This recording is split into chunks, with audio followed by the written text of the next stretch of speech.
보겠습니다. 오늘 하나님이 저에게 주신 말씀은 다니엘 7장입니다. 다니엘 7장 15절에서 28절 말씀 오늘 저희 보겠습니다.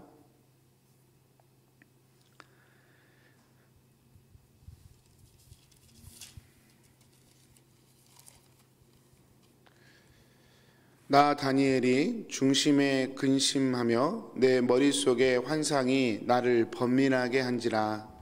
내가 그 곁에 모셔 선 자들 중 하나에게 나아가서 이 모든 일의 진상을 물으매 그가 내게 말하여 그 일의 해석을 알려주며 이르되 그 내 큰 짐승은 세상에 일어날 내 왕이라. 지극히 높으신 이의 성도들이 나라를 얻으리니 그 누림이 영원하고 영원하고 영원하리라. 이에 내가 넷째 짐승에 관하여 확실히 알고자 하였으니 곧 그것은 모든 짐승과 달라서 심히 무섭더라. 그 이는 쇠요 그 발톱은 노시니 먹고 부서뜨리고 나머지는 발로 밟았으며 또 그것의 머리에는 10뿔이 있고 그 외에 또 다른 뿔이 나오매 새 뿔이 그 앞에서 빠졌으며 그 뿔에는 눈도 있고 큰 말을 하는 입도 있고 그 모양이 그의 동류보다 커 보이더라. 내가 본즉 이 뿔이 성도들과 더불어 싸워 그들에게 이겼더니 옛적부터 항상 계신 이가 와서 지극히 높으신 이의 성도들을 위하여 원한을 풀어주셨고 때가 이름에 성도들이 나라를 얻었더라. 모신 자가 이처럼 이르되 넷째 짐승은 곧 땅의 넷째 나라인데 이는 다른 나라들과는 달라서 온 천하를 삼키고 밟아 부서뜨릴 것이며 그 10뿔은 그 나라에서 일어날 10왕이요 그 후에 또 하나가 일어나리니 그는 먼저 있던 자들과 다르고 또 새 왕을 복종시킬 것이며 그가 장차 지극히 높으신 이를 말로 대적하며 또 지극히 높으신 이의 성도를 괴롭게 할 것이며 그가 또 때와 법을 고치도록 할 것이며 성도들은 그의 손에 붙임바 되어 한 때와 두 때와 밤 때를 지내리라. 그러나 심판이 시작되면 그는 권세를 빼앗기고 완전히 멸망할 것이요 나라와 권세와 온 천하 나라들의 위세가 지극히 높으신 이의 거룩한 백성에게 붙임바 되리니 그의 나라는 영원한 나라이라. 모든 권세 있는 자들이 다 그를 섬기며 복종하리라. 그 말이 이에 그친지라. 나 다니엘은 중심에 번민하였으며 내 얼굴빛이 변하였으나 내가 이 일을 마음에 간직하였느니라. 아멘. 어제 다니엘이 보았던 환상에 대한 해석이 오늘 말씀에 나와 있습니다. 그래서 어제 제가 해석해 드린 것도 오늘 말씀에 기반하여 좀 안내를 해드린 것입니다. 오늘 15절 말씀에 보면 다니엘이 번민하였다, 근심하였다 이렇게 두 번이나 표현이 되어 있습니다. 왜 그랬을까? 여러분 다니엘은 바벨론과 페르시아에서 가장 지혜로운 사람이었습니다. 꿈도 해석해내고 아무도 해석해내지 못했던 글도 해석해내는 그런 지혜로운 사람이었습니다. 그런데 그런 그조차도 하나님이 보여주신 환상이 무슨 뜻인지를 해석할 수가 없었습니다. 엄청난 건 엄청난 건데 그게 무슨 뜻인지 몰랐기 때문에 고민이 되고 번민이 되었던 것이죠. 그래서 이 다니엘이 그를 안내하던 천사에게 물은 것입니다. 내가 본 환상이 무슨 뜻입니까? 라고 물은 거예요. 그냥 여담으로 이 천사가 누굴까? 다니엘이 물어보니 천사가 누굴까? 8장 16절에 보면 직접 소개되어 있어요. 가브리엘이라고. 그러니까 두 번째 환상, 그 양과 염소의 환상에서 순양과 순염소의 환상에서 말씀 성경에서 그냥 얘기해 버려요. 가브리엘아, 이 환상을 이 사람에게 깨닫게 하라. 그렇게. 그러니까 이 천사가 가브리엘, 두 번째 환상에서는 가브리엘이니까 아마 첫 번째도 이 천사가 가브리엘이 아닐까. 그냥 여담으로 이렇게 한번 말씀드려 봅니다. 아무튼 천사가 이 다니엘의 요청을 받아서 이제 꿈을 봤던 환상을 이렇게 해석을 해주는데요. 첫 번째가 뭐냐면 이 넷째 짐승은 앞으로 일어날 내 왕이다. 그렇게 얘기를 합니다. 네 왕이라고 하는 건 어제 제가 설명해 드린 것처럼 바벨론, 페르시아, 그리스, 로마, 그리고 뭐 나머지 모든 나라도 다 포함된 것입니다. 대표적인 상징성이 있는 거죠. 여러분, 다니엘의 환상 가운데 이런 앞으로 일어날 네 나라를 보았다는 말은 하나님께서 세상 일을 주관한다는 사실을 다시 한번 정확하게 이렇게 말씀을 하시는 것입니다. 자, 근데 이 다니엘의 관심은 이 네 짐승 중에 네 번째 짐승에 꽂혀 있어요. 그래서 오늘 말씀도 네 번째 짐승에 대해서만 계속해서 나오는 거예요. 왜냐하면 정말 그게 기괴했던 모양이에요.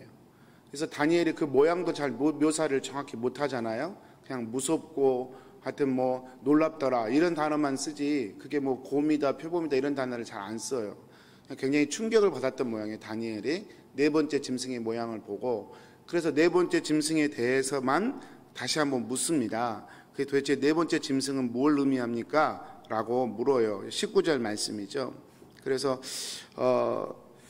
물어요. 근데 그렇게 물었을 때에 그 넷째 짐승의 모양이 어땠는가 20절의 말씀에 보면 또 한번 설명이 되어 있는데, 짐승은 짐승인데 10뿔이 있고 또 그 외에 다른 뿔이 나오고 새 뿔이 그 앞에서 빠졌고, 이건 굉장히 그 말하자면 동영상이죠. 뭔가 그림이 펼쳐진 거예요.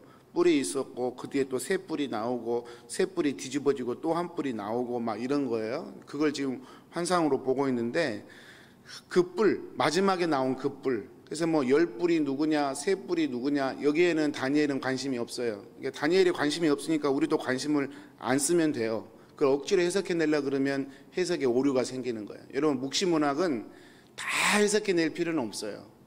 해석하는데 필요한 것들만 해석해내면 돼요. 그리고 다니엘이 말하고 싶은 것 또는 사도 요한이 말하고 싶은 것, 거기에 집중해서 해석하는 것이 묵시문학을 해석해내는 정확한 해석 방법이에요. 그래서 뭐 10뿔이 뭐 정확히 어떤 왕을 지칭하는지, 뭐 새 뿔이 누군지 그건 좀 그렇고요. 다니엘이 그 뿔, 마지막에 나온 그 뿔, 그래서 그 뿔에는 눈도 있고 그 말을 하는 입도 있고 그 모양이 그의 동료보다 커 보이더라. 이 뿔. 다니엘의 관심은 그거예요. 도대체 저 뿔이 어떤 뿔일까? 왜냐하면 21절에 또 한 번 나와 있는데요.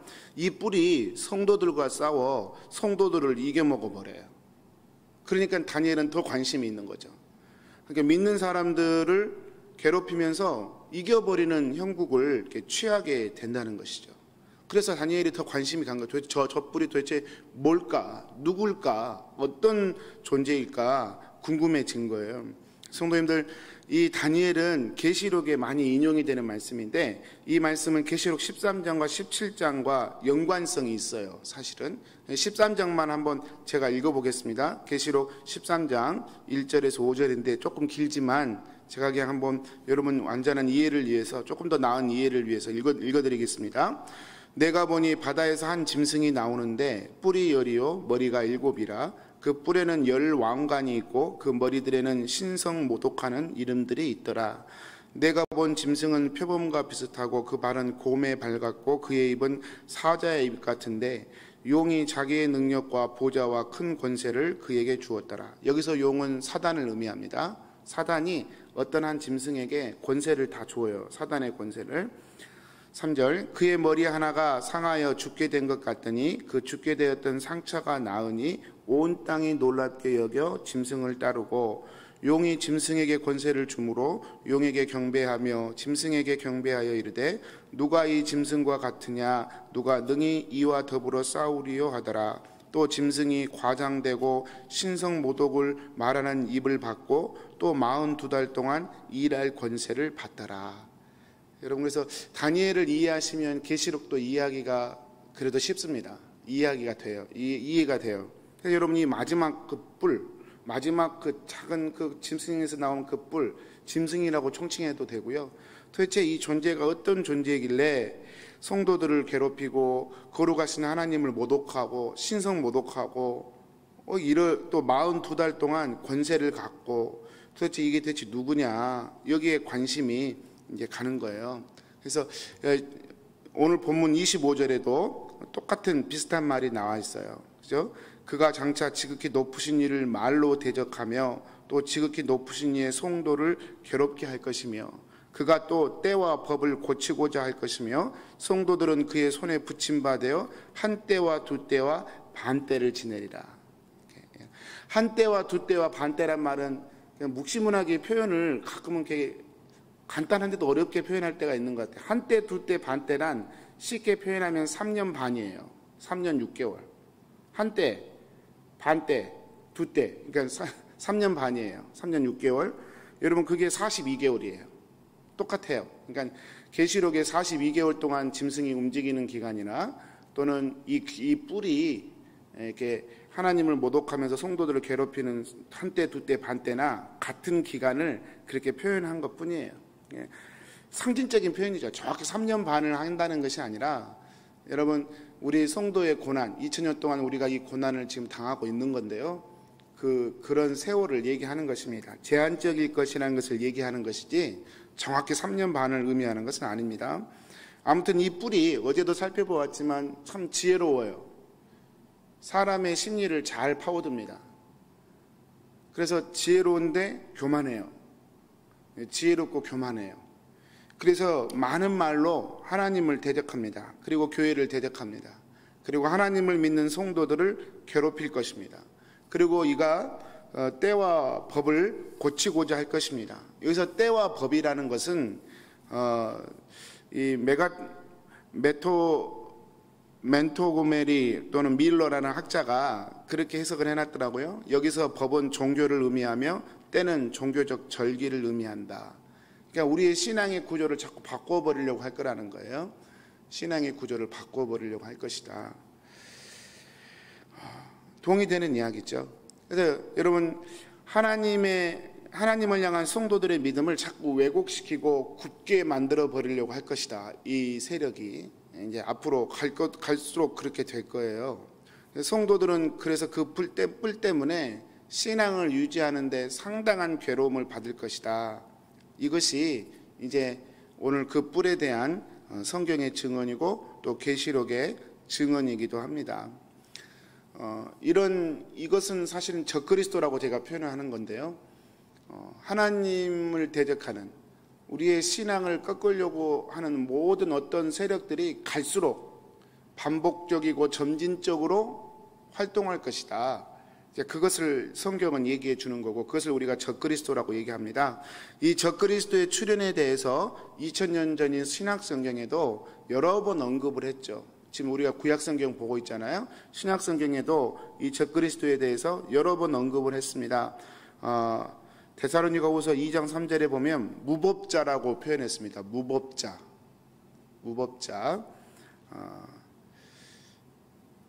배교와 무법자가 연결이 되는 거예요. 그래서 멸망의 사람, 불법의 사람, 곧 멸망의 아들이 나타나기 전에는 그날에 이르지 아니하리라. 그래서 예수님의 재림 전에 이 무법자들의 활동이 있을 것이다. 여기서 무법자, 불법의 사람을 적그리스도라 그렇게 저희가 이해하고 있죠. 그렇게밖에 해석이 안 됩니다. 요한일서 2장 8절에도 그러죠. 아이들아 지금은 마지막 때라 적그리스도가 오리라는 말을 너희가 들은 것과 같이 지금도 많은 적그리스도가 일어났으니 그러므로 우리가 마지막 때인 줄 알라. 제가 수요 강의 때나 또 주일설교 때나 정말 힘써서 말씀드린 것이 2000년 전에도 적그리스도가 많았다 그렇게 얘기하잖아요. 그리고 2000년 전에도 지금이 마지막 때라 그렇게 얘기하잖아요. 그러니까 여러분 베리칩이 나와가지고 요즘에 그게 종말이고 갑자기 날씨가 이렇게 돼가지고 종말이 아니었다가 갑자기 종말이 되고 그런 개념의 종말을 성경은 얘기한 적이 없습니다. 2000년 전에도 종말 마지막 때라고 그랬어요. 언약적 종말이기 때문에 그래요. 그리고 그때도 적그리스도가 많이 움직이고 있었어요. 그러면 지금은 없을까요? 나중에 올까요? 나중에? 아직은 적그리스도 오지 않았는데 나중에 언젠간 확 출현할까요? 어떤 인물이 히틀러처럼? 그럴 수도 있겠지만 분명한 사실은 지금도 적그리스도적인 움직임과 세력이 있다는 사실이죠. 그걸 무슨 음모론 이렇게 얘기하는 게 아니고요. 여러분 이 적그리스도는 하나님을 믿는 우리의 신앙을 흔드는 모든 것들이에요. 모든 것들. 여러분 우리가 뭐가 즐거워서 하나님 믿기가 힘들면 그 즐거운 것이 적그리스도예요. 뭐가 소중해서 그 소중한 것을 지키느라고 하나님을 믿는 우리의 믿음이 흔들린다면 그 소중한 것이 적그리스도예요. 갈수록 그게 커질 거라고요. 여러분, 캐나다에서 제가 느끼는 것은, 저희 아이들하고 얘기하면서 느끼는 것은, 그래요, 아직도 하나님을 믿어? 이런 느낌이에요. 유럽 사람들의 어떤 종교 대화를 뭐 유튜브를 통해서 이렇게 토론하는 거 가끔 들어보는데, 그들 속에 숨어있는 그 중심 이슈가 아직도 신이 살아있다고 믿어? 이런 태도예요. 유럽은 이미 그렇게 넘어가 버렸어요. 북미는요, 캐나다는요, 아직도 하나님을 믿어? 이런 태도예요. 약간은 부드럽지만 같은 흐름이에요. 앞으로 갈수록 그게 늘어날 거라고요. 앞으로 갈수록 그런 생각과 가치관들이 늘어날 거라고요. 그래서 여러분, 우리의 신앙이 더 흔들릴 수밖에 없죠. 그런 모든 세력과 그런 모든 가치관과 그런 것들을 우리가 적그리스도다, 그렇게 얘기하는 거예요. 시간적 종말론에 너무 매료되면 이 종말론에 대한 풍성함을 놓치고 하나님의 진짜 뜻을 놓칠 수 있기 때문에 제가 참 경계를 해드리는 것입니다. 2000년 전에 사도 요한이 베리칩을 기억하면서 적그리스도가 왔다 그렇게 얘기했겠어요? 베리칩도 하나의 어떤 요소일 수 있겠죠. 전혀 상관없다 말할 수는 없겠지만 전체적인 시대의 흐름의 한 부분이죠. 사람이 영생불사하려고 그러고, 지금도 사실은 이미 그런 프로젝트가 진행되고 있죠, 여러분.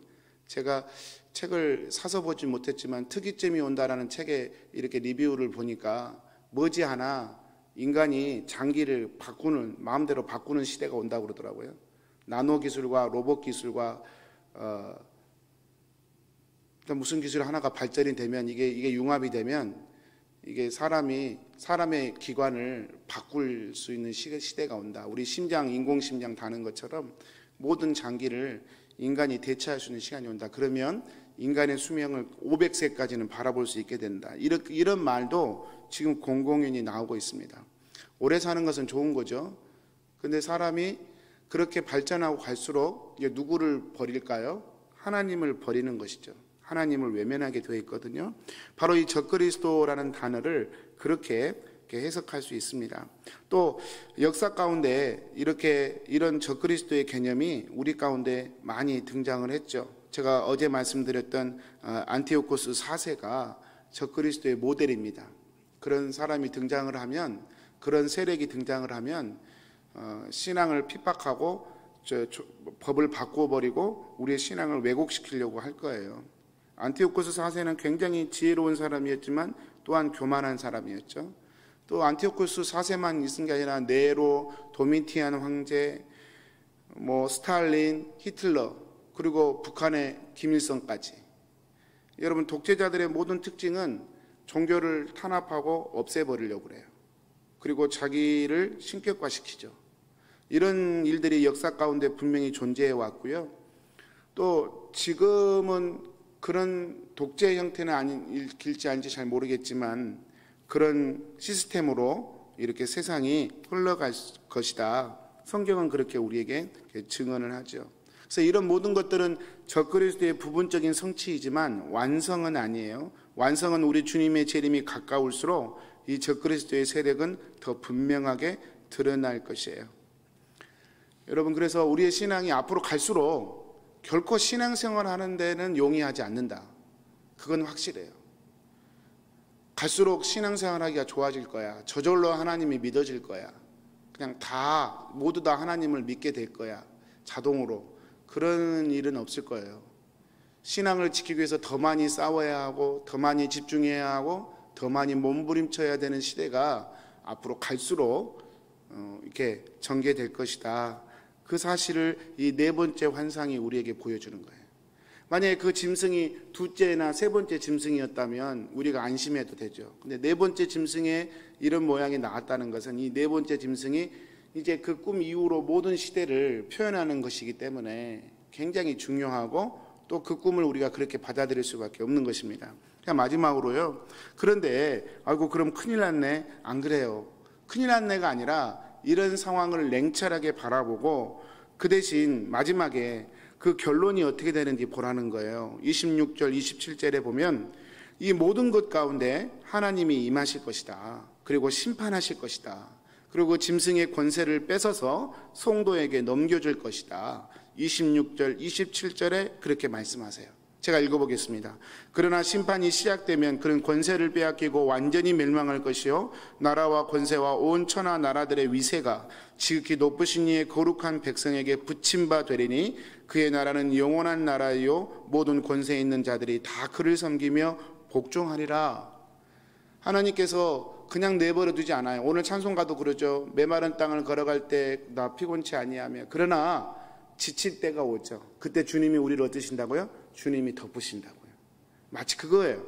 우리가 주님 제가 믿음으로 할게요. 근데 너무 힘들어요.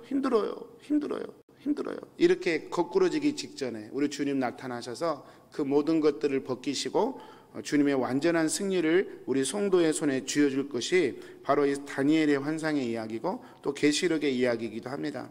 말씀 마칠게요. 성도님들, 요한계시록, 스가랴, 다니엘, 에스겔 주제가 뭐냐면 제가 한마디로 정리하자면 하나님의 응원가예요. 하나님이 우리를 응원하시는 거예요. 나의 사랑하는 성도야, 힘내라.